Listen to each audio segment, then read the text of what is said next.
Hello and welcome to Girl Awakening YouTube. I'm Jo Hendy. And I'm Amanda Parker. Enjoy this episode of Girl Awakening in all of its vulnerable sacredness. And remember to subscribe and share.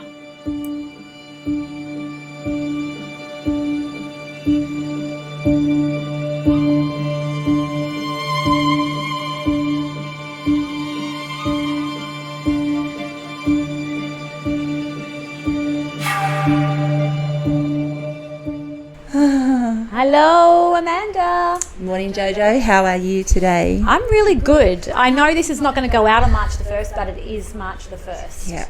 Yeehaw, new month, Power new numbers. start. Yep. And a wonderful new guest. Woohoo! Yeah, we've been waiting for this beautiful lady for a little while because We she's have. busy. She's hard to get hold of.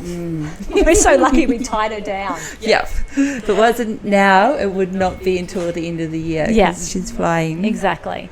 Today we have the beautiful Elyse Cumerford. Elyse, do you own the Well Belly Clinic? Yes, I do. Yay. Okay. do. So planted the Elyse seed. runs well. I run well, You as run well too. You run it. You're Which is the it? creator of it, and all of your passion, resides in here, which is really beautiful. The Well Belly Health Clinic, Yes. which is online. They have supported clients with a wide range of health issues, such as digestive issues, intolerances, allergies, hormone imbalances. We know all about those. Mental health issues, autoimmune conditions, environmental toxicity, skin problems, sleep issues, and more. Pretty much covers everyone, doesn't Does, it? Like yeah. life today. Absolutely. In her early 20s, she became fed up with trying every fad diet. Haven't we all been there? Yes. Supplement and practitioner she could find to no avail. She started eating real food in the hope that food in its natural state surely would not make her sick.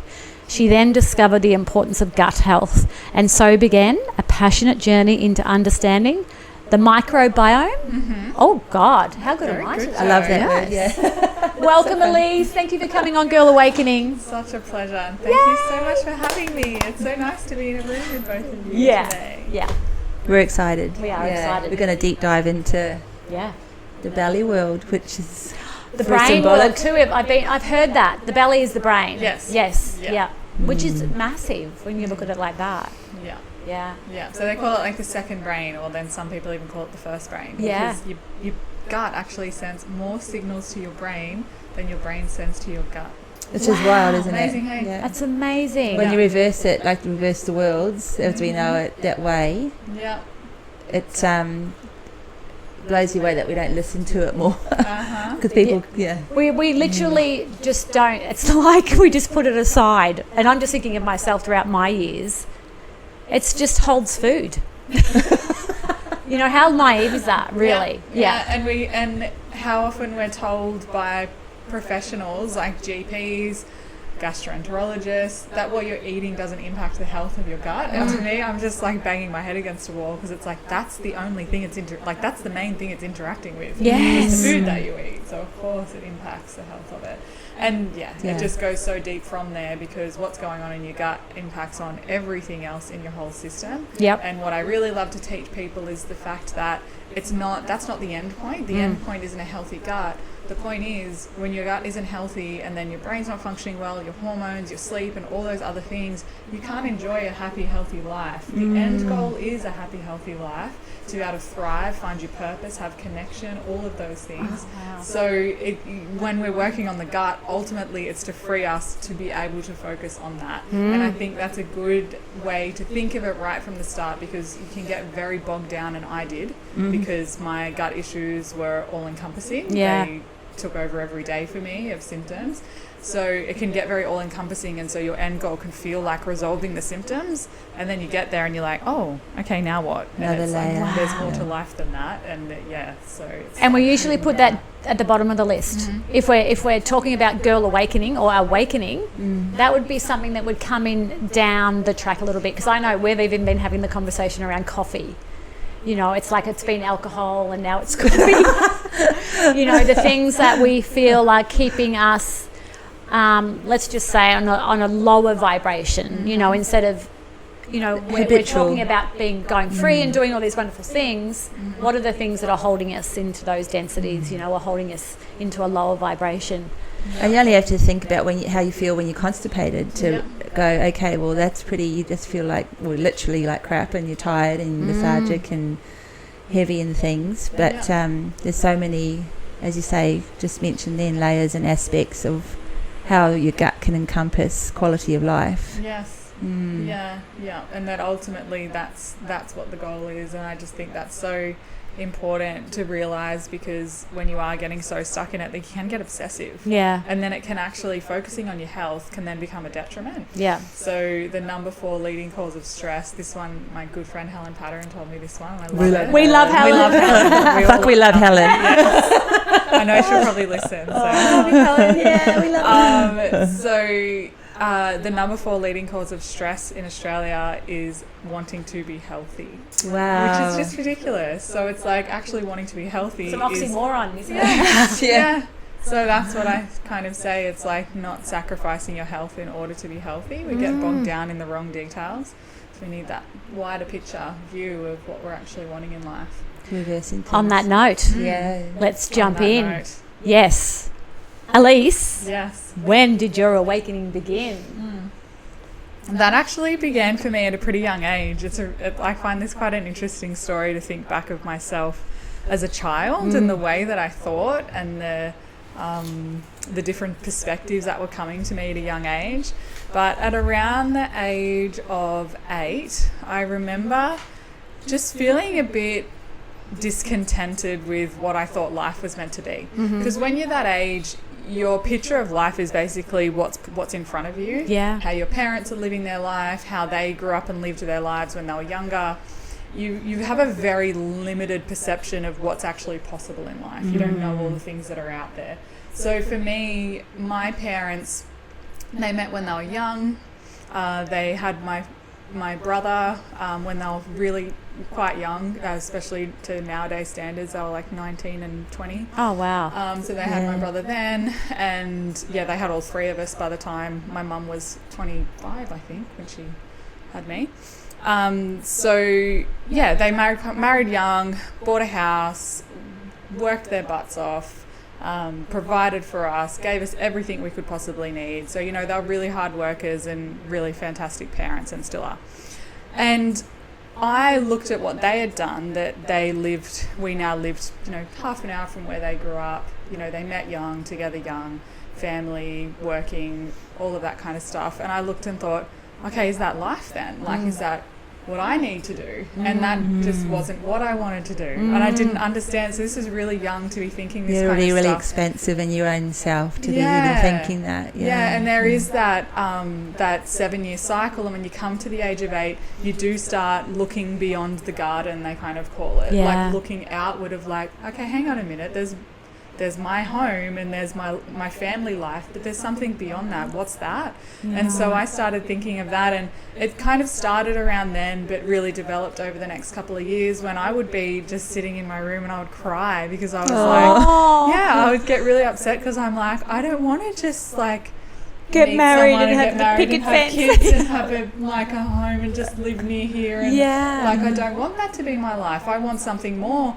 And it wouldn't have even been in these words. No, but it was like this general feeling that I was having of like, is this what it is? And I'm not okay with this. Yeah. And you must have already had a previous life as a little Indian girl in India, like prearranged marriage, and I'm feeling that vibe. I actually have some theories on my I've also then said this since I was about 15, when I could talk more about this experience from when I was 8. I was starting to put the pieces together. And then my theory is that, and I feel it quite strongly, is that in a past life I was a businessman. Yeah. Oh, wow. And that busy workaholic, just worked, earned money, had lots of money, success in those kinds of terms. Capitalist terms. And that I, on my deathbed, went, I am never doing this again. Yeah. I have paid no attention to my family. There's been no connection. It's just all been about work. What a waste of a life. I feel like I vowed it on my deathbed. I'm never doing this again. So then that's what it feels like to me, that I've come through into this life with this really strong feeling of from a young age of how I want to live my life. So around the age of 12, I'd always been close with my auntie, my dad's youngest sister, and we had just been talking more, and I just learned more about her life, like that she had travelled and she had done all of these things. And I went up to stay with her when I was around 13 and like looked through all her photo albums from all her travels. Oh, wow. And my brain started opening up and thinking, I can do other things. Yeah. I can do more than this. Like there are choices. Like I get to choose how I live my life. And so then... Must have been a feeling of a little bit of excitement. Yeah, like I started to feel excitement, and then it was like, I always explain, I'm pointing to my solar plexus right now, that's the feeling in here. It was always this pull that was almost makes me like, like I can just feel it in there, and I could feel it from a young age. And so from then, I started to follow my mum around the house. She was just like, we still laugh about this, because now she says to me, you were right. And she's like, I thought you were crazy, but you were right. I used to follow her around the house going, I'm not going to have a normal life. I'm not going to have a 9-to-5 job. I'm not having a mortgage and bills and all of those things. My life's going to be different. Yeah. I'm going to have all these amazing experiences, and my life's going to be different. She'd be like cleaning the house, and I would just be reminding like her. marching around after her on my like soliloquy about women's rights and freedom and how I'm going to live this spectacular life, and I'm not doing the 9-to-5 job and mortgage and kids, and you know, in the standard way I've been taught was the way to do it. Yeah. And she was just like, what do you mean? Like, of course you have to have a mortgage. Of course you have to have bills. Like, of course you got to do all those things. I'm like, no, not me. My life's going to be different. My life's going to be amazing. I'm going to go on adventures, and I'm going to travel, and I'm going to do all these things. And my life's It's gonna be so different. wild, because we literally grow up thinking that, you know, we're going to get married, we're going to do the 9-to-5. Yeah, not me. We don't, but just that whole system, you know, the profile of that. And it's not that my parents would have ever pushed that on No. me. No. They It's just what you also saw. saw it as like, okay, well, you know, that's what you do. Like, they were never pushy with, you need to do this. They've always been pretty open. And it's a good obviously. life. It's living a good life if that's what you're choosing to live, isn't it? I mean, it's a healthy, wholesome, Exactly. I'm loving grateful life. that's what my parents chose, and they've done it so beautifully with such devotion to us. But you had other dreams. I had other dreams, and I can remember also trying to explain this to my friends, and I can remember clearly one day just walking down to the shops, like the local shops, probably to get hot chips or something. And a 50 cents. bottle of Coke and a block of Breakaway. And I was walking with my Good gut friend, food. and we would have been about 13 or 14, and I'm saying, don't like, and where we lived it was like suburbia, but then there's hills all like surrounding, like paddocks and farms and stuff. We're like walking over a hill, and I'm like, don't you just like want to like go and live in the hills and just like be free and just not have to answer to anyone, not have like time restraints or places to be and things to do, just be totally free and just be living in the hills? And she's like, no. Wow. I'm listening to you going, She's thinking, I like Elyse, but she's different. She's like, no. I'm like, well, okay, it's just me then. I'm crazy. Like that, so from that age of like, I guess from when I saw the photos in my auntie's photo album of traveling, and I'm like, oh my gosh, this is what's possible. I could never get my mind off that. Yeah. And so that yearning, it was painful, a painful yearning all through my teen years of just wanting to go and be in the hills, or like, you know, just go. Ultimately it was be free and live a life of freedom, doing whatever I wanted to do and having adventures, and this is all I wanted. And so when I was 19, I did that. Like, I bought a car, full drive, saved a bit of cash, and like started heading north. None of my friends wanted to come with me. No one wanted to come. So I was just like, well, I'm going. Yeah. And I'd spoken about it all those years. I'd be telling my parents, I'm going as soon as I can. Like, I'm out of here. I'm going traveling. Like, this is happening. And they were kind of, I don't know if I guess on some level they knew I would. Yeah.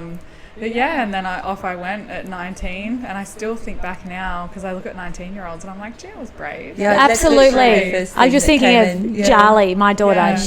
She's now gone. Yeah, Yeah. brave but also ignorant, Yeah. like beautifully. Yeah. Naive is a good word. Naive Yeah. is a good word. But I've been learning that Blissfully naive. the naivety naive. is a good asset to have, It like is. because you're just like you're really tuned in, Yeah.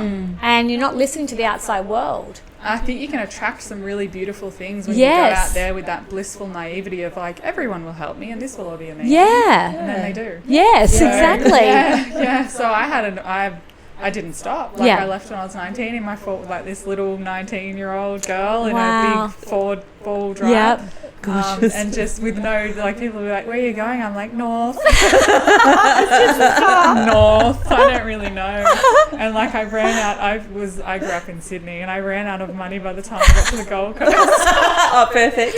Yeah, and got a job on Hospitality. but like just things fell into place. Yeah. Like a family friend got me a job on Fraser Island, and Oh, I turned wow. up there with my last $10, but they provide your accommodation and food and then you get paid. So Yes. I'm like, I turn up there just in time to get fed and have somewhere to live and get paid Yeah. the next week. Yeah. So yeah, it was like by the seat of my pants, but Wow. ended up all up and down the East Coast and over in the Northern Territory for a little while. And I Wow. really didn't stop until I had my son. Yeah. How cool is it seeing all those places? Yeah, just it's amazing. connecting with the land and making new friends. Yeah, and living free. the life I wanted in the sense of not knowing how the next week was going to look and having to let things happen by chance. Yeah. So that was a thing for me. I wish I'd written them all down because there were so many things where certain things just fell into place by chance, or I'd bump into a person and they knew something, and like we weren't totally organized. We didn't have all the security of like money in the bank and all that kind of stuff. There was like, it was just kind of living life flying by the seat of my pants and with other people, and always traveling with other people that I'd meet along the way and having so much fun. But living that adventurous lifestyle where you're trusting in a flow, I guess. Oh, that's exactly what I was just thinking when you were saying that. It's like the one thing that we try and do now, we try and do more of that. We're always talking about the flow.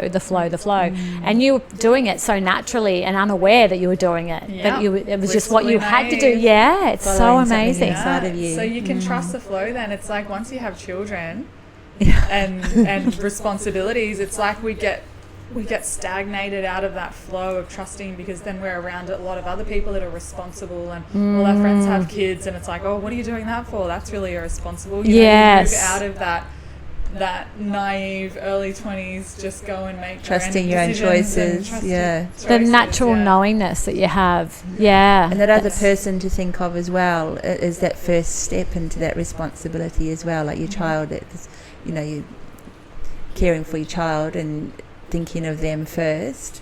That's, I think, is what that's resonated with me. Like when I had my children, was being single in my 30s, or not single, but in a relationship, but carefree, and thinking of myself and what I was going to do for the day, and then having another person to think of, demanding to be thought of, needing to be thought of. Yeah. It's a big step into that responsibility. It's a big step, and I'm still selfish. I was like, But I don't think that's a bad thing. I know, We just I'm need to okay change with the it. word. I just think we need to find a new word, because I think the more that you look after you, the more that they see that and they go, oh, I've got really, it's Yeah. something that's, needs to be taken a little bit more Kindly. kindly, Yeah. And I've tried to bring my perspective on life into how I parent my son as well. So we have done adventurous things when he was 18 months old, or it would have been when he was about 12 months old. I was like, hang on a minute. I'm going to like a shopping centre nearly every day, walking around, pushing a pram. Suddenly all my clothes in my wardrobe are new, and usually I had like all the op shop wonders. Yeah. And like, I'm like living this like very standard normal life. I'm like, no. Yeah. And I booked tickets overseas. So I just randomly, I sold my car, bought a cheaper car. Yeah. So I would have money to book flights overseas. Were you in the health area here? No, not I yet. wasn't working yet because Yeah. Dylan was so young. Yes. So Dylan, So how old were you when you had Dylan? 27. 27. Okay, yeah. Oh, no, that's He's now 7 9. year, like, no, that's Saturn return kind of yes, thing. Yeah. and he's 29. He's 9 now. Oh, watch Gosh. yourself. No, I don't Before have you know Friday. it. Don't wish it. Oh gosh, I'll be 56. So yeah, he's 9 now. I was like still doing post-grad studies, and I was ridiculous. While I was pregnant with him and straight after I was handing in assignments early because I knew I'd be giving birth. Wow. And so then, like, after he was born, I think 3 weeks after he was born, I've got like a photo of him laying on the rug while I'm like there with textbooks because I was doing some post-grad studies. Yeah. And I'd have to go to exams in the city, and my mum would have to come and sit outside of the exam with him. Oh, And wow. she'd have to tell the examiner when he needed to be fed. Fed. Oh. And someone would have to stand there and watch us while she handed him to me. So like he didn't, so there he hadn't No written like papers, answers on no his notes. belly or something. I so love that Yeah, that you and just so said then I that would because sit there's and feed so him. many women that would be like, I can't. Yeah, I so can't I'd be. kind of push myself. Yeah. And then Mum wouldn't be allowed to speak to me, and I'd have to like feed him, then hand him back and go back in and try and Wow. finish the exam on my belly, and he sleep anyway with a very Yeah. young baby. Good on So you. yeah, I was doing all of that when he was young. It's incredible how you That can. is isn't it? incredible. Yeah. Yeah. So yeah, I took him overseas. We went and spent 3 or 4 weeks in England, Ireland, Scotland, just travelling around. We had old friends around Yeah. the place and went and visited, and everyone Amazing. thought I was crazy taking Once going again. and travelling alone with an 18-month-old. Yeah, I was a single mum. Yeah. Yeah. Unreal. But beautiful to just keep awake in you that yearning for freedom Yeah. and experience Yeah. and taking your beautiful baby with Yeah. you and sharing that together. Yeah. And It's having very the awareness connected. of not sinking into that. Suburbia Yeah. mindset. Yeah. Well, yeah, and then just about 18 months ago, I went and bought a van and packed our life up. Yeah. And we went travelling Yes, for I 8 remember months, that, yeah. all around Northern Territory, Far North Queensland, just him and I. Oh, So amazing. cool. Yeah. So yeah, we went and did some time on the road, and yeah, I pulled him out of school, and Yeah. we kind of did all that and had adventures and went hunting and Ah, did all of those sorts of things, having a big trip on the so road. Yeah. so incredible, especially for a young boy too, to be able to have that adventure and that understanding that he can do that one day too if he chooses. Yeah. If that's what he loves, and that's so beautiful. Oh, should we Yeah. move on to the next question? Well, yeah, so we kind of have to backtrack again, isn't it? Yeah. We've gone a bit of travelling. Yes.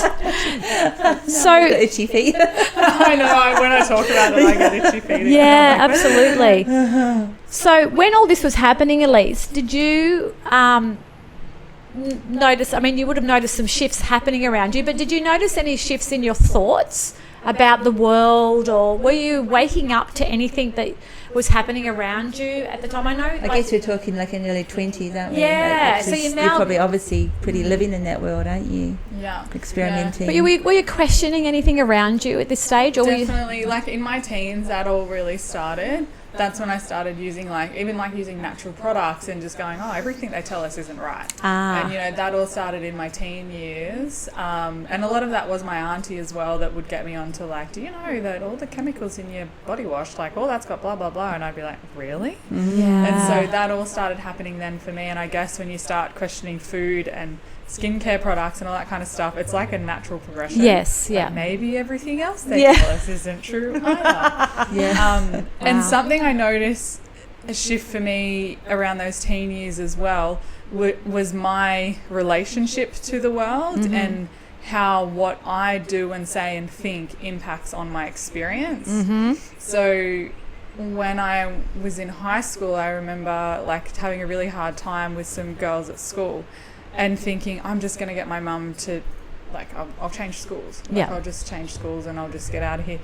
And then I kind of like looked at the situation and thought, there's something I can do here and I can change.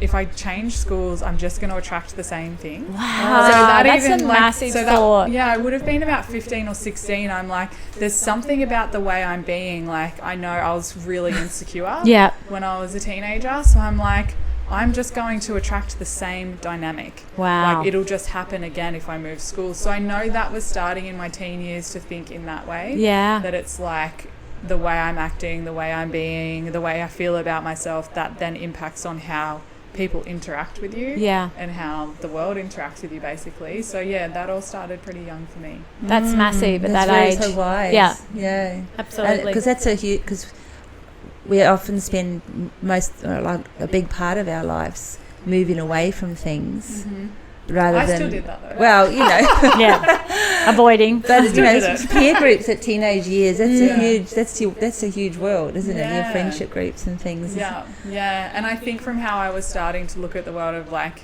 my big rant and raves about I'm going to live a life like this, I really felt strongly that I decided. Yeah. Like, I get to decide. Yeah. And so that was strong from me from a young age. I didn't feel like I was a victim or just a receiver of life, like that I just had to go along and how it was all going to unfold was just going to happen whether I like it or not. I felt like I decide. Yeah. And so that's kind of, it's dipped in and out, because there's definitely been times where I start to forget, and then I've got to pull myself back on the path again, and then start to forget and get caught up in other, and then pull yourself. So it's been like that. It's not just been this headlong path since I was 13 of just living my life so strongly. It's waved in and out while I've pulled myself back onto my path. But yeah, that feeling was there of like, I decide, I get to choose how this goes. That's a lot around self-responsibility, and that's so beautiful. And I love the aspects of you that you were saying you've been drawn in and out, because, you know, different relationships, different people, even having a child and being the mum, you know, all of those labels can draw you in and out of. Yeah. You can get stuck there for periods of time without realising. And then you have the influences of people sharing their views on things, you know, and whether it fits with you or not, being able to stay true to what you believe is right. Yeah. And I feel like that sort of was like, there's been so many times in my life where it's like I've become stagnated into something again, but then it's like that yearning comes and I cannot ignore it. That feeling. And there's usually some kind of drastic change, like packing up all my things and packing my son in a van and saying, we're going off travelling. Yeah. Like, you know, there's something like that I go, right, I need to tip this all on its head right now. Yeah. Which I guess can be a good and a bad thing.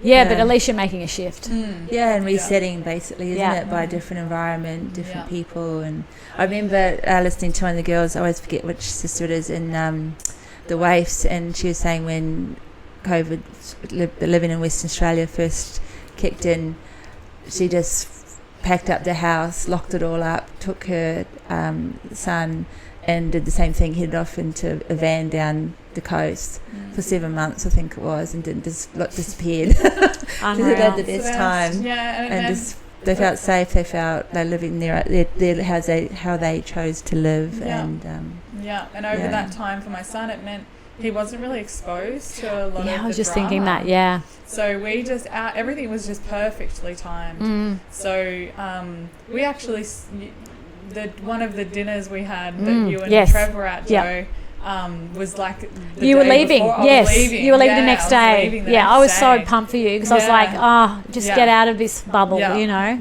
So and I don't know if you remember, but the day I left was a Monday. By the Friday, all the borders were locked down. That's right. You got out. Yeah. So we had just gone and we just escaped, and then things went really intense. That's right. And so everywhere we were on our travels, we seemed to just slip in and out of places while it was all fine. And it's like, we got out of the NT, a couple of weeks later, it went all crazy. And then, you know, Queensland was still fine. Then we got out of Queensland back to New South Wales when that all went crazy, and back here was fine. And, you know, so we were just really the silver linings, traveling, that Dylan just wasn't really exposed to anything too full on. So good. We got to just no TVs and things like that. Yeah. That's so cool. That's so perfect.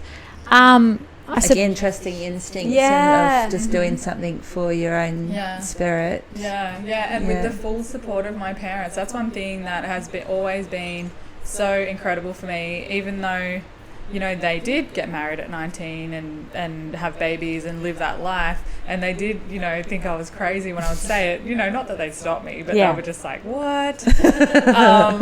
But they've been so supportive the whole way when it came to it, and I'm going, and they're like, okay. And then, you know, when I wanted to buy a van and go travelling with Dylan, my dad flew to WA with me to buy a van because I found the perfect amazing. van. And I bought it sight unseen because it was the perfect van, and it definitely was. I was really lucky with that buy. So my dad flew over to WA with me. I left Dylan with my mum, and we went and picked up the van, and we drove it in 4 days all the way across the Nullarbor. My dad was like, all right, what a cool adventure, the two of you. Just having that, let's go get your van, and we'll drive it all the way back. That just gave me goosies, because I was thinking your dad probably just thinking, oh my God, I love this girl. You know, look what I'm doing, you know. It's like getting them out of their comfort zone too, kind of thing. But, you know, he's probably actually thinking, I've got to make sure it doesn't break down halfway. He would definitely think he wants to keep me safe as well, but always up for an adventure. And he fixed a whole bunch of things on it before I went travelling. That's so beautiful. Love that. So what kind of things were happening around you or to you in this time of, you know, awakening? I mean, we've already learned that you've kind of you've kind of been really open to it from a young age and aware and of everything going on around you. And you did talk about how things just happened, like things just opened up for you. Flow was just kind of happening. But did you notice, was there anything else happening around you or to you that you were like, oh, okay? Well, I guess through all of that, at the moment it sounds like it was all adventure, travel and amazing and all these things all up through my 20s.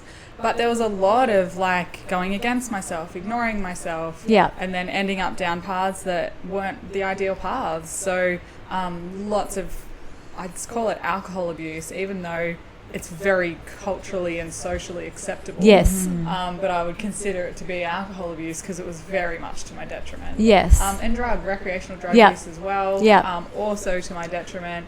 And relationships. I was going to say, so Dylan's dad, were you in relationship with him? Yeah. Yes. Yeah. So we were for about a year. And then we split when I think I was only 5 weeks pregnant with Dylan. Yeah. And there was no second thought about that? No, you were just... No, that was an absolute. And again, I guess it's been my style in like when things get really tough, my mindset is really strong. Yeah. So in that time, I even like reflect on it now. I'm like, gee, I was brave. Yeah. Because I guess I had that beautiful, blissful naivety. Yeah. That I didn't actually know what I was in for, becoming a single mum at 27.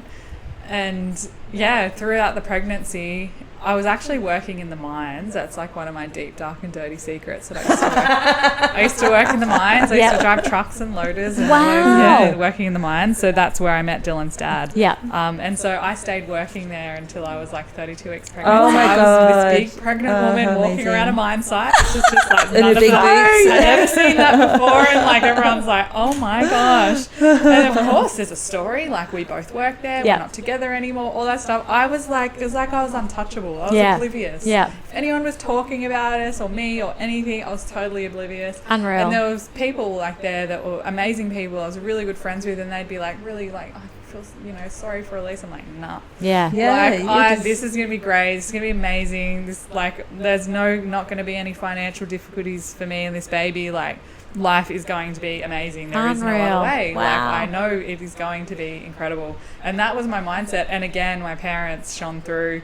Is like being so incredibly supportive, and that also gave me the strength, like that they were like, just like, this is going to be, of course it's going to be great. Like, of course you're going to be amazing. Of course it's going to be awesome. Like deep down, I think they were probably worried. Like, of course. It's a funny one because I sit here thinking, oh, she's so resilient, but resilient isn't even the right word, because resilience is like when someone falls down and they just get back up. It's like you don't even fall down. It's like you've just decided I'm just going to do it. So it's like, and it feels like, and I try to explain it to people. I'm like, just feels like a decision. Yeah. And like in saying that, there's still definitely moments where I do fall, like I have fallen down. Yeah. And even in that situation, there would have been days, of course, like pregnancy hormones thrown in on that. Absolutely. Definitely will have been days where I was falling down. Yeah. And struggling with that. But ultimately, I'd pick myself back up pretty quickly because I'm like, no, like of course, like in a deep belief that of course it's going to be amazing. Yeah. It's happening to me. Yeah. Like, and it just wouldn't be otherwise. Like, Yeah. of course it's going to be great, and of course we're going to be fine.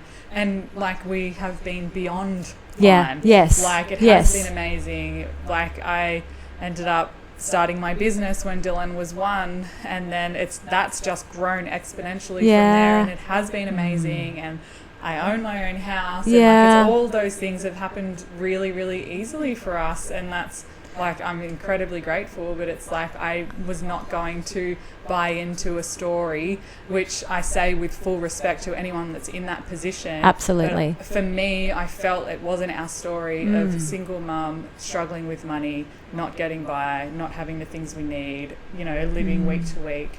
I just knew that wasn't my story. What a Because beautiful... the sense that I get when you were saying about whether it's resilience, or I just was feeling deeply abundant, and not from, but from the point of view of, I guess, where that blissful naivety allows you just to be, why not? Yeah. Rather than why or can I, or, you know, questioning the negative. It's more about the, well, why not, you know. And because life in the mines is, you know, it's pretty hardcore. It's hard work. You know, it's not like you're kind of sitting behind a desk or anything like that, which is still hard work. But, you know, you're out there in the elements and the heat and all of those things. So to even be healthy and pregnant, Yeah, I know. and it's not easy, you know. It's wild. Yeah, it's pregnant, wearing long deeply pants, abundant. boots and all those things, working on a mine site. Yeah, it's very funny to think back on. I have photos of me lined up with 2 other men the day I was leaving, and I'm like 32 weeks Wow. pregnant, and they've got their big beer bellies. Yeah, and yeah, standing in a row or holding our bellies. Oh my God, I know. love it. Yeah, So I have to cool. send you that photo. It's quite funny. Yeah, as you talk about it, it's like a beautiful simplicity about it too. You know, it's like there's not much complication with you. It's like just, I don't know. and the power in decision, which is a big one too, because I'm big on once you make a decision, the universe then will, you know, do whatever it needs to do to support you. Especially if you're taking action. Yeah, That's what I absolutely. feel. It's like decision, manifestation with steps of action. Yeah. Like I feel like that's the perfect combo that like gets you there. Absolutely. I agree totally. I'm big with the decision making because I think, you know, a lot of the time we procrastinate or we shift and change, and the universe is like, fuck, what are you doing? We're going down this path. What are you doing now? You know, it's like, and then we wonder why we've got chaos happening around us. It's like, no, just make a decision and stand in that fully.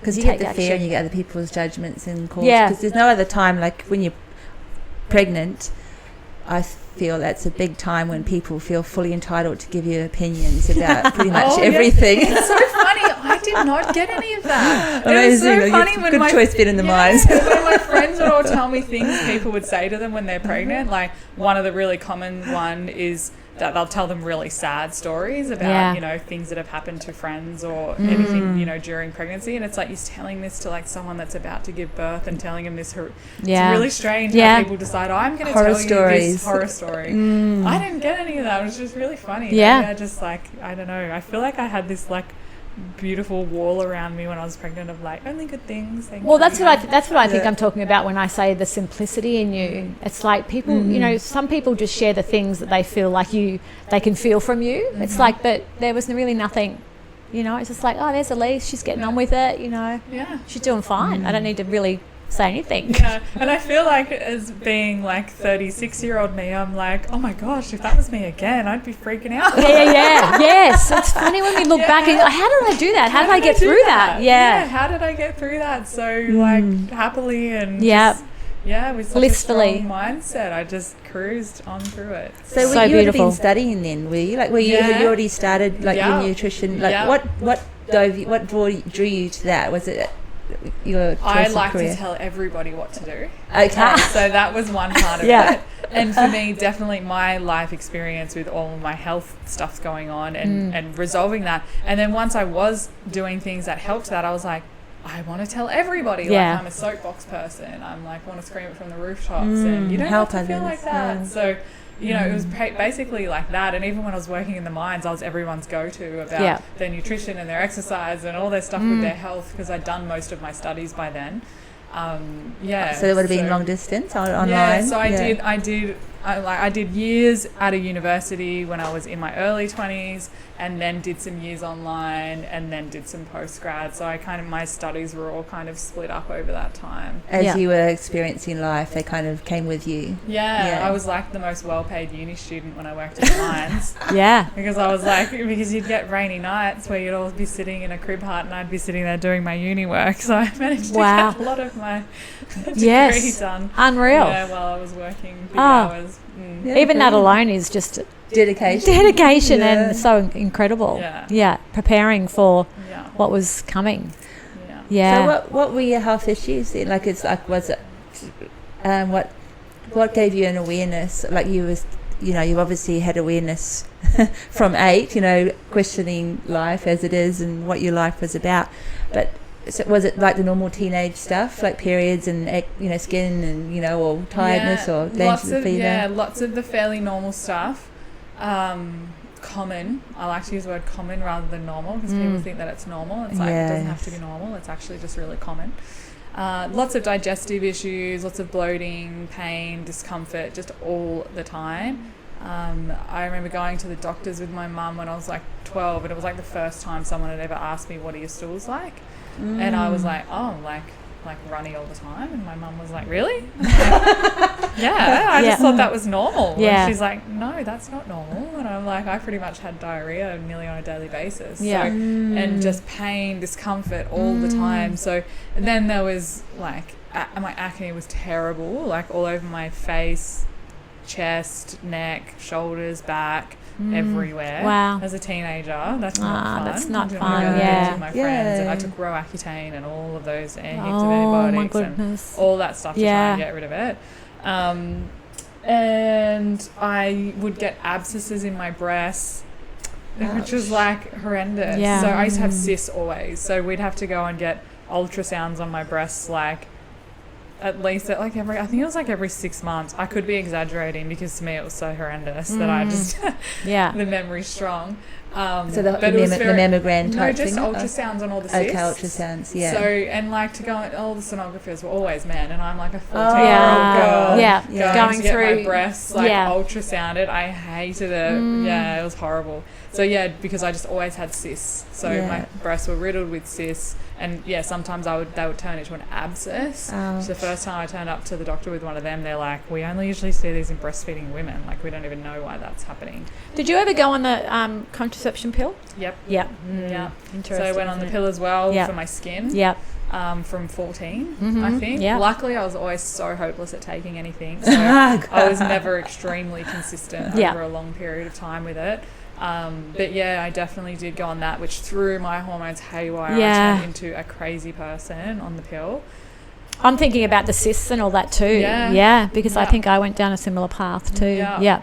So and like mental health stuff, so depression, anxiety, which is all linked back to the acne, back to that, even the having to go and do all those things you've been talking about. It's all linked, isn't it? The discomfort in your body, all those things, and fatigue, and that was just all getting worse in my 20s. Obviously, I wasn't treating my body very well, so that all exacerbates it. The bloating, discomfort, the pain, the intolerances, all that kind of stuff was getting worse, so that daily I was just like in pain, bloated, and like can't go out for dinner with friends without freaking out about where the toilet is, and then feeling so disgustingly bloated afterwards, and just always uncomfortable, and the depression, anxiety, and those things started to get worse as well. This is interesting, because the next question is perfect. So what did you have to change, if anything? So or what did you decide to change? Not necessarily what did you have to, what did you decide? Because that's, it's like, I'm just recalling what a friend with dermatologists, when you were talking earlier about diet, and he said you take the Roaccutane, going to give you probiotics for 3 months, possibly 6 months if you need it. You don't need to change your diet. It doesn't matter what you eat, sugar, blah, blah, blah. So it doesn't make any difference. It's all about taking this. Yeah, you mean antibiotics? Antibiotics and Naractane. And I was just like gobsmacked. Yeah. I just totally. And then angry because that's not helping anyone, is it? No. So then, I guess it was definitely taking it into my own hands. I actually went pretty much paleo without having any idea what that was then. Yeah. But I just figured, and I was studying naturopathy at the time. I didn't finish that. I transferred across to nutrition. And I was just like, surely if I just eat like actual food, like real food, surely that will not make me sick. And so I did for a period of time, a couple of months, where I just ate meat and vegetables, and the only like grain type thing I ate was like this beautiful organic pumpkin and rice bread. Yeah. So other than that, I was paleo without actually even knowing what that was back then. I was just eating meat and veg, and like for breakfast I was having eggs and avocado and salmon, and this is like I was working in a cafe and going to uni, and my friends are all eating 2-minute noodles and casks of goon. I'd say the other non-paleo thing, I would have still been drinking alcohol. And they're like, how do you afford, like, why are you spending all your money on like organic eggs and all this stuff? And it was just always important to me from then to prioritize that I spent my money on good food. So I lost weight and looked so much better. Skin got better, all my symptoms got better. Wow. And then I started eating all the normal food again, and I'm like, it didn't work. Which is so normal, isn't it? Wow. It didn't work. Like, I felt better for a while, but like, it's all making me feel crap again. So I just really didn't have that understanding. Yes. So then it was just like growing from there.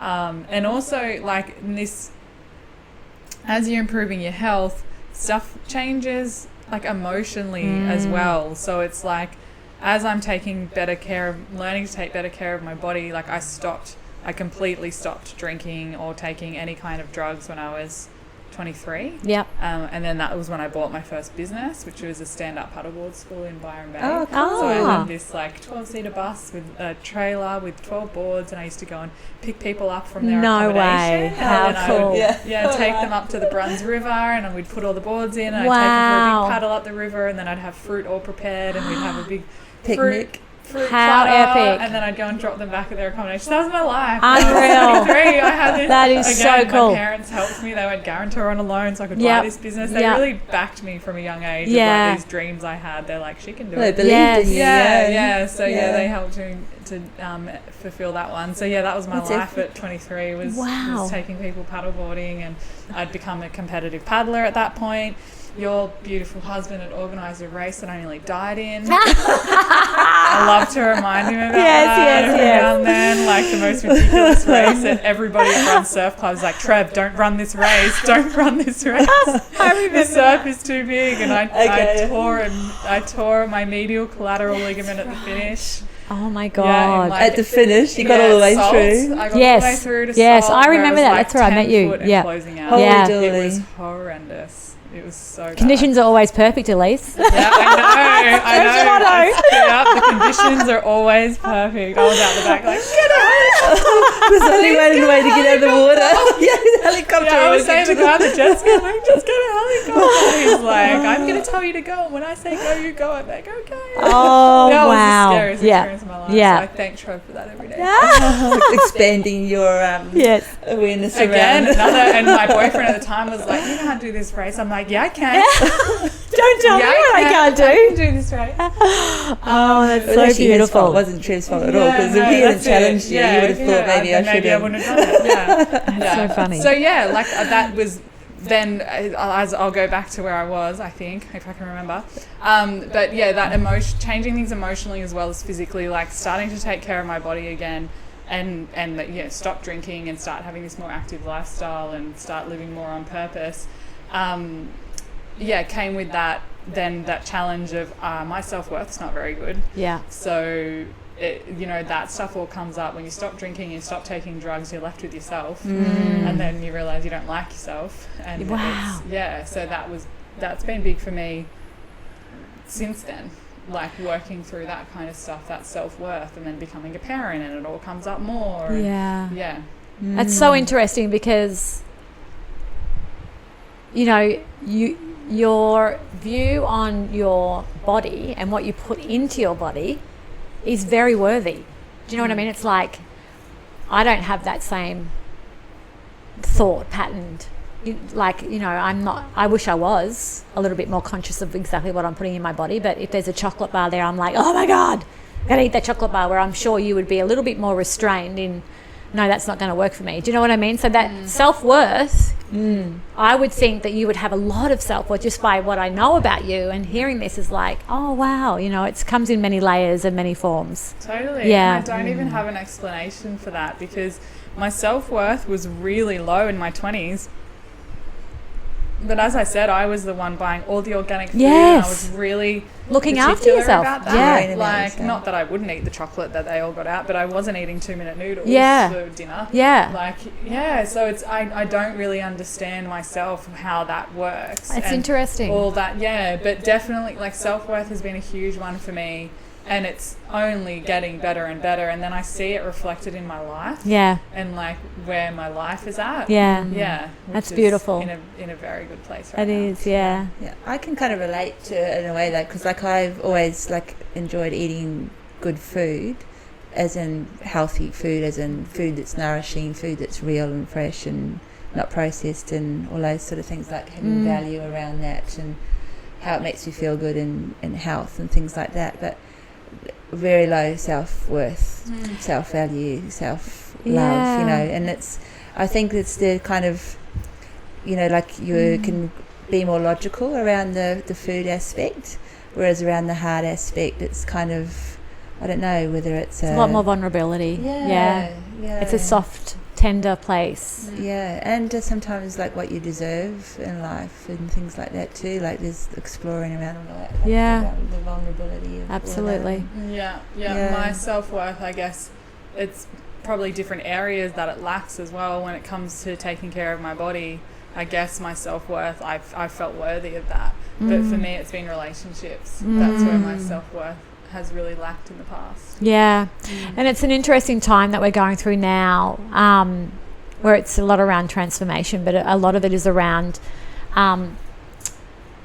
like scraping those parts of us that we've avoided for so long, you know, scraping away the sides of us that need to come up to clear, you know, that we've been either suppressing or avoiding. And a lot of that is around the self-worth, because we don't it's so hard to love yourself, you know, especially in the country that we live in, where it's, you know, you're cocky, or how dare you say that you love yourself, you know, you get wiped out for saying that, where it's like we actually really need to start really looking after ourselves and really loving ourselves. And the culture is a lot too more superficial around how we take care of ourselves. You know, it's what we put on ourselves, you know, the makeup and the this and the that, not judging that at all, but, you know, what people's choices of expression are. But I had a beautiful friend from young age, and she was the most gorgeous, literally gorgeous girl, but she would not leave her bedroom upon waking up before she put her makeup on. And this was like from 12. And just you couldn't get someone any more prettier. There was, you know, no skin issues or anything like that, but it was, she had to put that on because then she felt like she was beautiful.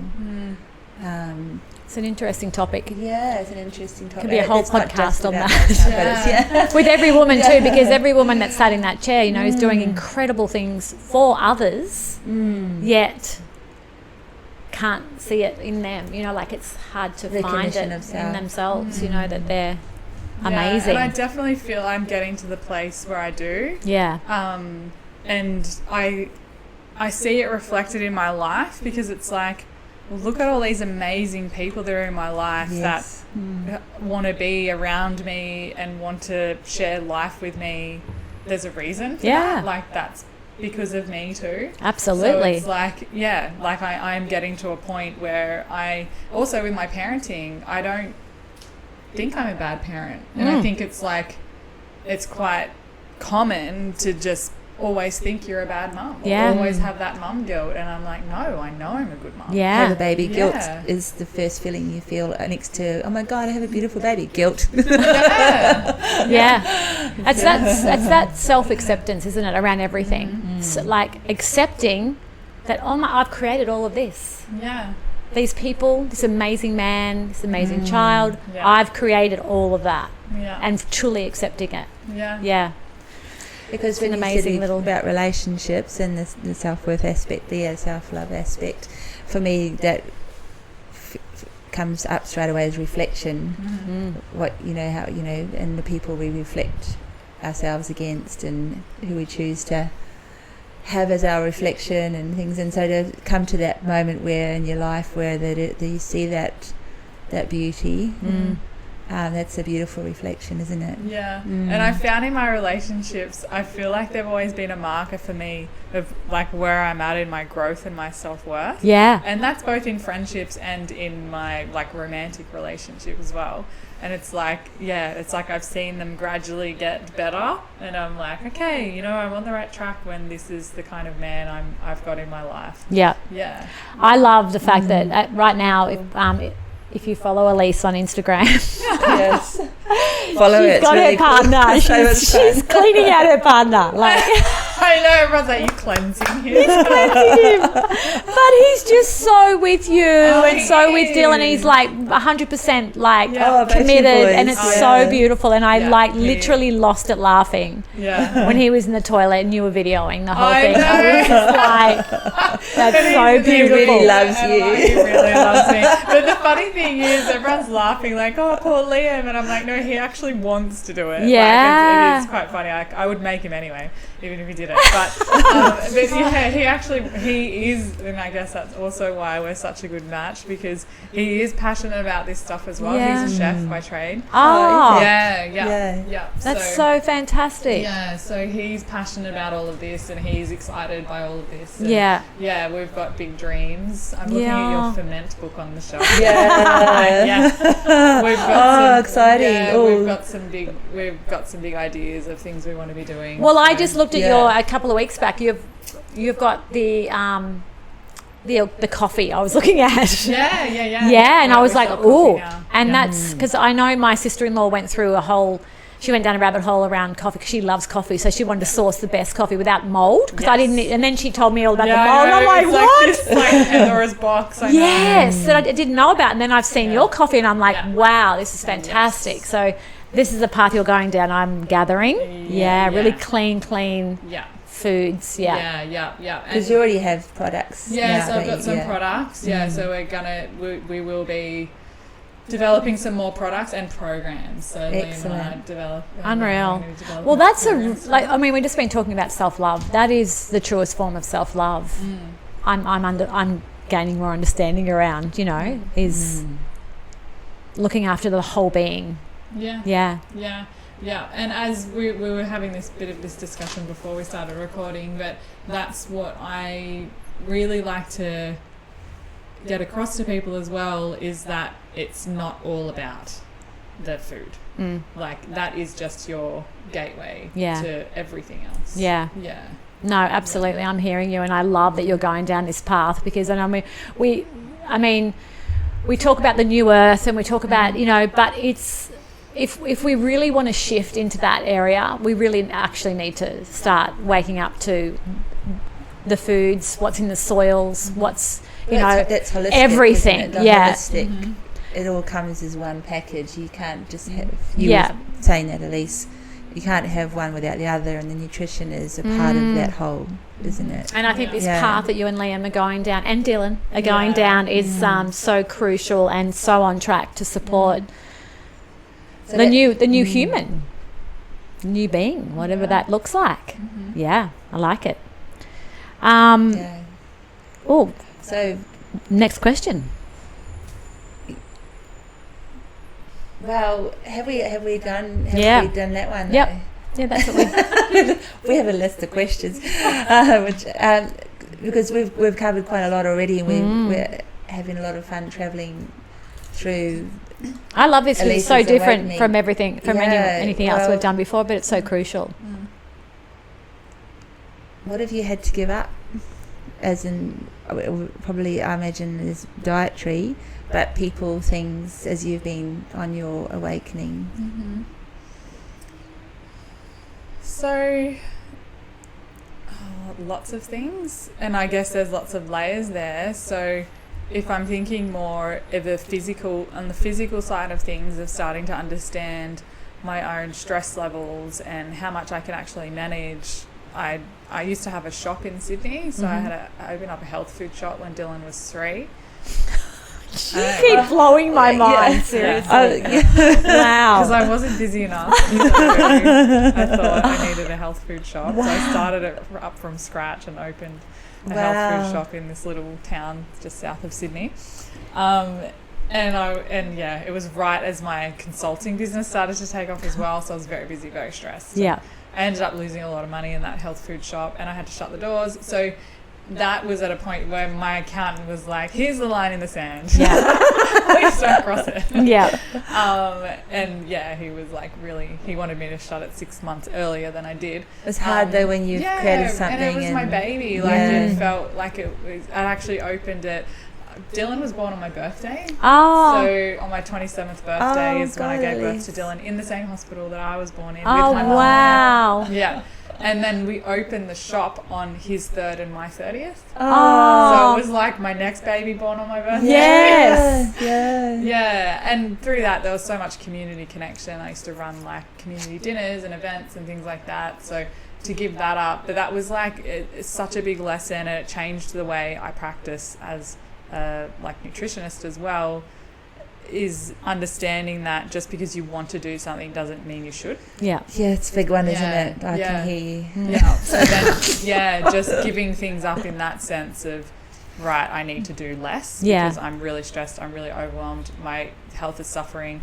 My food hasn't changed, and that was a big awakening because I'm like, I haven't changed my diet, but my health is suffering. Oh, there's more to this picture. Which I knew that, but it's like I didn't know it in my body. So I really knew it in my body that I'm like, I'm watching it happen. My health deteriorate when my food is still the same.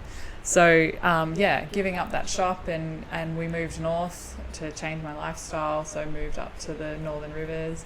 So, there was a lot of giving up there. And then I guess...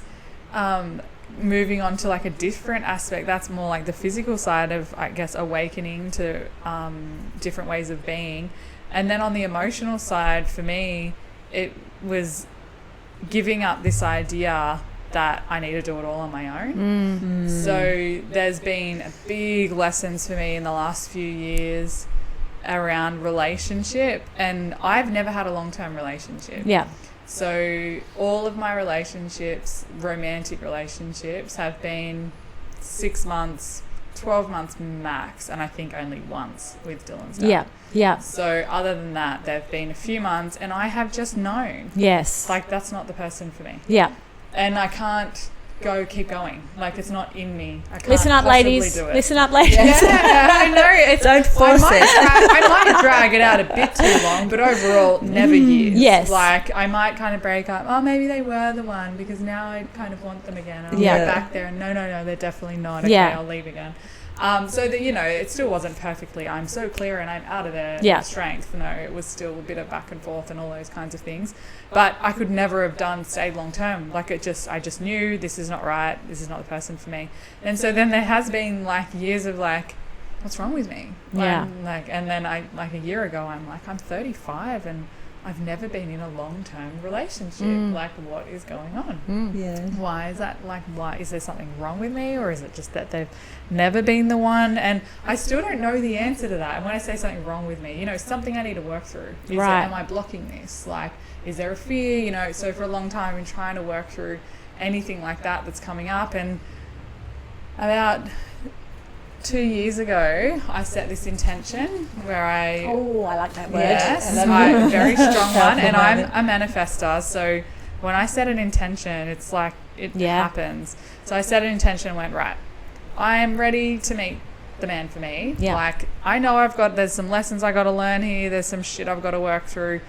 Bring it. Like, I'm ready. Beautiful. Bring me the lessons. I'll do all the things. I won't run away from it, because I've always been a runner as well. I'm like, I don't like how my life's looking. I'm going to move 500 kilometers away. And then maybe my life will be better there in that town where the grass is greener. Yes. Maybe that will work better. I've always wanted to go there. So I was like, right, I'm not going to run. I'm going to face it. Whatever it is, bring it. Like, I'm ready to meet the person. So I'm ready to work through all the stuff and go through whatever I need to go through to get to that point. And then about 6 months later, I guess 6 to 12 months later, I did end up meeting someone, and we did have a bit of a thing going on, and it was one of the most stressful and horrible experiences of my life. Oh, wow. Yeah, so it was, really, really full-on experience with him, and just like it was glaringly obvious the patterns that I was doing. So it was a test run. Yeah. So it just... You asked. I asked, and it was delivered. Yeah, wow. So, and it all came like with this stressful experience with him, basically very dishonest, all that kind of stuff going on. And at the same time, I got a tapeworm infection. Oh, wow. And a staph infection, because this was when I was traveling around. So I got, like really bad skin infection and tapeworm. I lost huge amounts of weight. Wow. So I got really, really skinny. My mental health Everything was just plummeted. declining, Yeah, it was quite bad actually. So, and no one really knows about this. So there's like, it's interesting to look back on my Instagram, and there's like, I don't know if you've looked at the reels I've done dancing, particularly Kathy. I love Kathy. And some of those, I was in the worst times of my life. Kathy knew, and dancing with her was always, such an uplifting thing. But I don't know, when you look closely, you can see me get really, really skinny. So it was like the end of 2021. My mental health was so bad. We had to move in with my friends, and they were looking after Dylan and getting him to school. Because I pretty much couldn't leave the house. And then we had to go stay with my parents. And they were like ready to what are we going to do with her? Like, because this is not okay. And so I guess it was a combination of what had been going on in my life with this person, as well as tapeworm infection and like staph skin infection, so bad all over my body.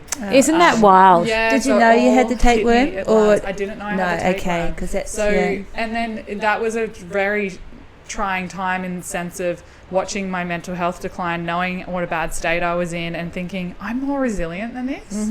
Like, I've been through stuff, like, and it's not like, because to me, like, a relationship not working out, even in really intense ways, I'm like, I'd be upset, but not like this. So it didn't make a lot of sense to me at the time. And then once I learned about the tapeworm infection and Barmer forest virus, which is a bit like Ross River. Right. So it's like I just got absolutely everything at once. bombarded, and I found it so interesting that it's like it's not a coincidence that all this stuff went on with my health and emotionally all at one time. I don't know, it felt a bit like a purge to me to go into the depths of darkness, really. It threw me right down the bottom. And then have to bring myself back up out of that. And as I was coming back out of that, I'm like, right, I'm not doing that again. Like, there were signs I knew right at the outset of even moving towards this relationship that it wasn't right.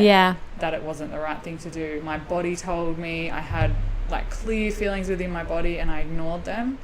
And like there were signs that this was not safe, and I didn't trust myself, and I went there anyway. And so it was like, I'm not doing this again. And so then I did a lot of work. So we were living back, like we'd moved back to the Northern Rivers then after all of our traveling. And I just started like all the books that I was reading and just really diving into the self-work. And I went to a retreat that, I don't know, Helen might have spoken about it when she was here. It's called Path of Love. She did. She did. I'm sure she would have. She raves about it. She loved that. She got a lot out of that too. She did, So I went to that in the July, and that was massively transformational. So I'd already had 6 months of kind of pulling myself back out of the hole by the time I went to Path of Love. And it's really interesting because when I left Path of Love, Liam, we've actually known each other for like 3 years. He's my best friend's brother-in-law. Oh. Yeah, which was quite funny. So yeah, I've known him for a while, and I went to Path of Love, and there's not much you can't say a lot about Path of Love, because it's like you're not meant to really speak a heap Of about course, it, yeah. so that people can experience it for themselves. But it's massively transformational, and it's like if you want to do the work on yourself, Yeah. you're doing it there. Yeah. It's very like practical, deep. Yeah. Like you get in there and work through your Face stuff. your shit. Face your shit. Exactly Just the what name happens. of it kind of resonates Yeah, so does. beautifully. Yeah. But the name of it makes it sound, Path of Love. Yeah, That sounds dreamy. yeah, it does. Yeah, love hearts and roses and stuff. Yeah, no. yeah. It's like, are you ready? Yeah. Was Liam there? No. Oh, okay. No. So, so, and when I like working through that, and that was a big thing that came up for me, this like opening to a relationship, and that was one of the feedback I got, is that it seemed like I just have this wall here around here, you know, just like about, you know, half a meter away from my body, like this barrier of like, I'll just keep everybody back here, and like still open and loving, but not like not open really, as full as you could like, be. not really letting anybody in. So that was a big thing to work through for me, is working through that, and then just really setting strong intentions. I was really clear with what kind of person I would let in, and what kind of relationship I would let in, and how that would feel and how that would look. And it was visceral, like I was feeling it in my body. This is how it would feel. This is how it would feel when I'm with them. This is how we would communicate with each other, and how that would feel. And yeah, when I left Path of Love, like Liam was one of the, like I messaged him like, I don't know, a few days after I'd left, and he was just really on my mind. Oh wow. Yeah, we were just friends, like, but obviously. But isn't it beautiful how you're in that space of coming out of Path of Love and all that work, and That's the first person you viscerally think knowing what it is that you're wanting, and he's one of the first people you think about. Yeah, but it was still a few months until we did get together. But it was all very, like, I just felt so different in going towards it, in that I was very released of outcome. Yeah. Like I was like, oh, whatever happens, I'm like, there's no way I'm ever like pushing a relationship again, or really trying, you know, I didn't want it, that sense of like giving yourself away. Or like desiring it so much that you start like just moving too strongly towards it, or it's going to fulfill something in you. Exactly. Like you're missing something and you needed this. So I guess I was more receptive. I was just like, whatever will be Beautiful. like, I'm actually going to go with the flow of it and just see how it unfolds. So it took a few months. Because you're also like an organizer as well, like to not organize this part of you and just allow it to happen. So Helen would be like, what's going on, Liam? I'm like, nothing. We're just friends. I don't know. She'd be like, oh my god. Oh, that's so beautiful. Like, so he comes over all the time. I'm like, but we just hang out. She's like, right. Oh, that's so sweet. So it was a little while, and then finally we both woke up to it. That's beautiful. That's really beautiful. And it is all those things that I intended it to be. With beautiful communication. And just so loving. Soft and gentle introduction to life. You can tell that. You can feel that through. You can feel that through your posts and everything. It's really beautiful. It's like you've been together for a long, long time. And that's what it feels like. Once, as soon as it happened, that's it. We were like together every day from then on. That's so beautiful. I love that. Incubation. And then birthed. Yes. Burst absolutely. into life. So it just feels so easy.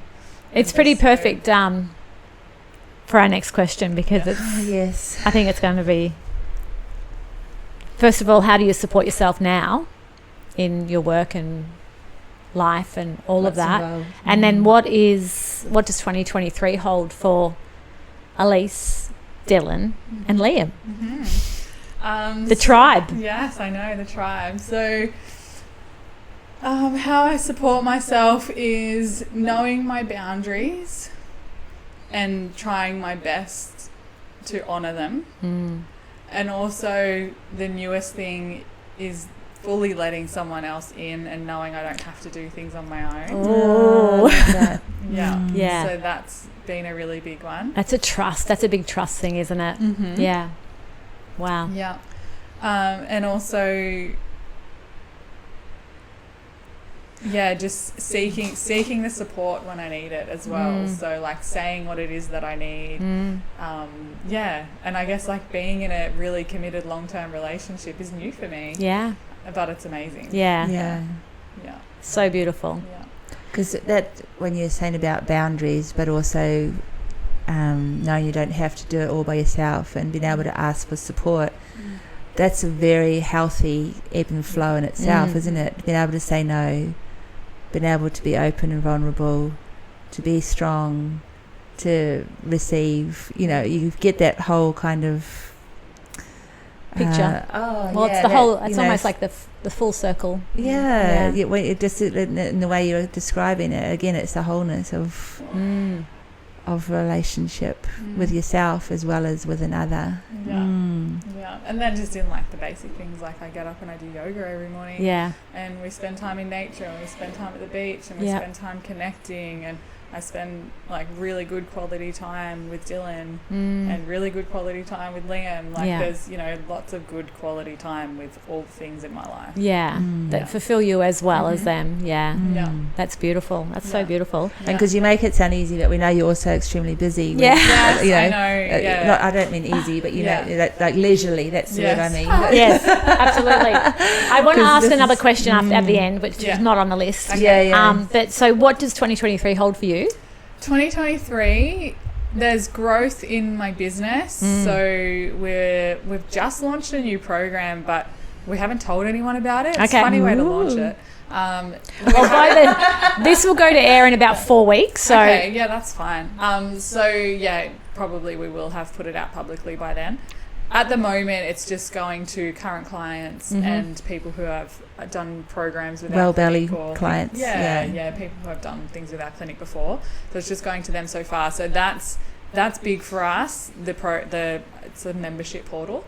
It's called Gut Rehab, because we will have already advertised it by the time you're listening. And so that's, it's totally changing the way we work with our clients. So it's a really big shift in our clinic.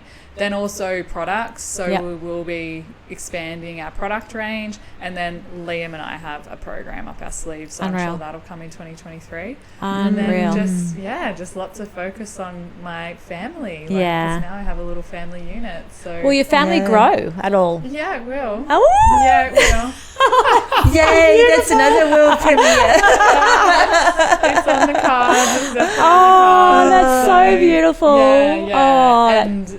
And we've bought a property, so that'll move into that probably this year, if not next year. So, and that will have opportunities for retreats. I was going to say, will it just be a family home or expansion for retreats? Excellent. As well, And I have no doubt that it will be successful. Listening to you today, it's like with your attitude and your drive and passion, it's I just get a sense of like, because that entrepreneurial part of yourself, like all these experiences are culminating in this point and flowing forward with all this amazing intention that you have and knowledge that you have. Absolutely. And abundance, that deep abundance is, it's around her, isn't it? Yeah, you really feel that meeting you really do.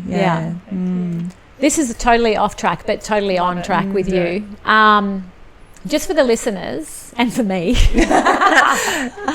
if there was one little bit of advice that you could give for all of us around our bodies, I've already got it. Fantastic. Throw it to us. It would be to learn to manage your stress. Okay. So if you are not actively doing something right now to take care of your nervous system, then it is fried. Like we just live in modern day life, we're exposed to that much stimulation and everything's so driven at stressing us out that if you are not actively working on your parasympathetic nervous system, then you're in a sympathetic state. Wow. So it's like that's our natural state now. Yes. Because living this kind of so lifestyle. So true, yes. So we have to actively work at bringing ourselves into that parasympathetic nervous system state. So understanding the way stress impacts on us and that is our main health issue. Okay. So it's not nutrition. Yep. It's not like they're not our main health issues. Our absolute main health issue is stress. And that if we weren't so stressed, we wouldn't be so impacted by nutrition. Yes. It wouldn't play that big of a role. So if you look at the blue zones, I had this conversation with someone the other day when they're like, but in the blue zones, they don't eat that much meat, and they do eat grains, and they do eat some sugar, and is this the pyramid or whatever? Blue zones are the areas in the world where the most people live over 90 and 100. So it's like you get most centenarians there, and so they've been studied quite extensively as to what are the reasons that these people live the longest, not just because of the root happiest crops lives. or the seaweed. Yeah. So why are these people living a long time? There's places like Okinawa in Japan and Ikaria in Greece. If anyone follows Marcus Pearce, him and Damien Christoph take people over to Ikaria. Yeah, they're legends. Love Marcus. So, yeah. And there's like somewhere in the States as well. It's like a... is it around Sedona or...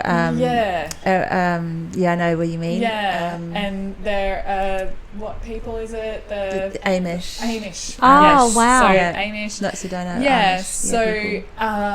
it's blue zones is those areas of the world. Why do they live so long? Let's find all the reasons. And there's like 9 factors that are listed, and then like about purpose and community and movement and nutrition are in there, but there's so much about other areas of your life. Yeah. Like having good community connection and purpose are really big in there. So yeah, I had a discussion with someone the other day about this, and they're like, well, they eat grains and they don't eat much meat, and like if anyone follows what I do, I am a GAPS practitioner, and we do like eat a lot of meat and remove grains when following a diet like that.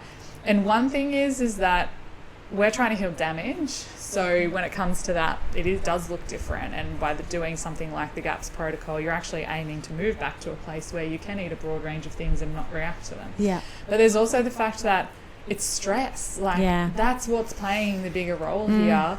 Because if we weren't so stressed, then we have more resilience. So we have a better window of tolerance. If we aren't filling it all up with stress.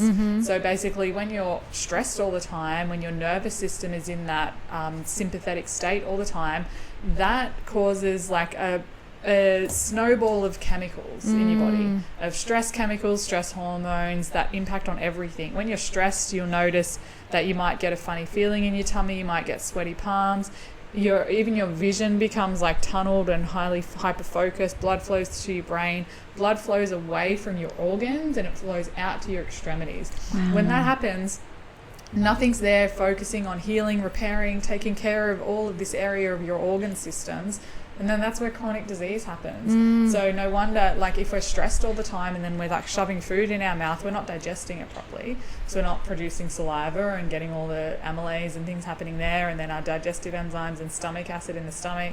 Then our stomach acid's too low. Then we end up with SIBO, and then we end up constipated, and then our liver's not happy. It all snowballs from there. That's like this picture of stress, and of course we're going to end up with digestive issues and gut issues, and gut microbiome gets imbalanced really quickly by stress. Yeah. And so it's like, that to me, if you are hyper focused on getting your diet perfect, yet stress is just rampant, you are totally like climbing the tree to try and get the fruit right from the top. Yeah. Like lowest hanging fruit. With the wrong tree even. Yeah, you're in the wrong tree. There's no fruit in that tree. Yeah. But there is in that you will see some kind of result, but I love analogies, but you're paddling against the tide. Yeah. Like you're actually going the absolute hardest way about it to get some kind of result. Yeah. When really stress, like focus on reducing that, how your nervous system is coping with things, and then that has that then impacts down the line everything else that's going on in your system, hormones, everything. And it's just listening to you now, it's like that retraction thing that we've been talking about a lot. So I think when you talk about that, I think stress to me means retraction, or like holding your breath, or can usually drink. I do it all the time. I pour it out here. So I think straight away, yeah, you are, which is great. You know, everything's You're contracted, parasympathetic. kind of thing. Everything's contracted, like held in. So nothing's flow. There's no flow in there. That's what I think of straight away. And then I think of the world that everybody's been living in the last few years. Yeah. It's like there's been no flow whatsoever. So it's like Well, it's the not your own amount of flow, stress it's that a- we are all under has just gone through the roof. Yeah. And when a kinesiologist, if you say, for example, hold something that's not and your body doesn't resonate with, you can't hold your strength. When you think of the word stress, and a kinesiologist will test you, you can't hold your strength. Like stress is a physical resonance in your system. It's not just a word. And I can remember a lot of dialogue around the word stress a few years ago, and you know, people poo-pooing it as it not being a real state or a real experience for the person or the body. And you just go, and it's just, is that crazy, isn't it? You know, there's so many ways you can test stress in the body, but as you're saying, the physical expression that the body or the space that the body can't hold when you're under stress. And it's not just about deadlines at work or things like that. It's the overloaded stimulants and things that we have in our everyday, you know. So I like to talk about it in like brainwave states as well, and that gives people a better understanding of, it's like, oh, I'm not stressed, like nothing's worrying me right now, but it's like, how's your brainwave state? Like beta brainwaves is your thinking, planning, doing, like active brainwave state, and alpha is a calmer, more like daydreamy, like you might go into alpha while you're meditating. Just before you fall asleep, you'll go to alpha first. So it's more of that daydreamy brainwave state. So if you think of it like that while you're in beta, you're pretty much in a sympathetic state. Don't necessarily have to be. You can still think, plan and do and not be in a sympathetic state. But when we're just in beta brainwave all the time, you are going to be in a parasympathetic state. And you're teaching your brain to always be active, doing, thinking, planning. And then not going into that alpha brainwave state gives our brain a chance to relax, things to like reorganize and align themselves. If we don't do that during the day, we do it at nighttime. And that's why we wake up in the night and have a million things running through our head. Like your brain's trying to get to some kind of reorganizing itself, and you know, it's got to kind of recharge as well. And there's lots of things it needs to process. So and I heard some kind of a statistic that it's like the amount of stimulation we currently have in one day is equivalent to what someone 100 years ago would have had in their lifetime. Amazing. Oh, And wow. when you think about that, it's not an exaggeration, because it's like, if you think of someone that just like lives on the land, you know, tills the fields, whatever you do when you live on the land. Hopefully I'll be doing it one day. Soon. And, you know, one day soon. And, you know, not leaving the house every day, like just getting up and life is there, compared to, think of the level of stimulation we've had by the time we drive out our driveway. Like of our phone, our television, our like, so when you start adding it all up, it actually does make sense that it is ridiculous how much more stimulation we have, even to like driving from A to B. Every car that comes past, every pedestrian you've got to look at, everything in your peripheries, everything you're driving past, every sign on the side of the road, every bit of stimulation. Like when you say it's what someone 100 years ago would have had in a lifetime, that makes sense. Because they wouldn't have had any of that. They wouldn't, none. Well, Like, they could write letters and wait for weeks for a reply, whereas now we send a text, and if we don't get it back in a second, we're stressing. How much communication we have in a day. And I'm just like, all of those things you've just talked about, and then let's add in that nothing's love and happiness and joy and blissful. All of that's fear-based. You know, if you're turning on the TV, 99% of that's fear-based. You know, it's like, it's not like we're receiving amazing messages saying, you're amazing, you're beautiful, have a great day. You know, it's like fear. it's fear. So that's another.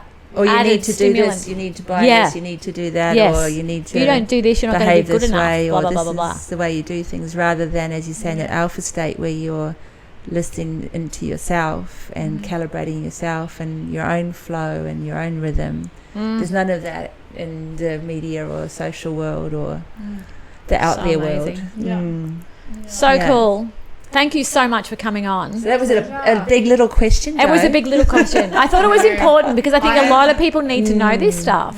Yeah. I'm not one for short answers. No, and that's We like perfect. that. We loved it. We loved it. We loved it. We loved it.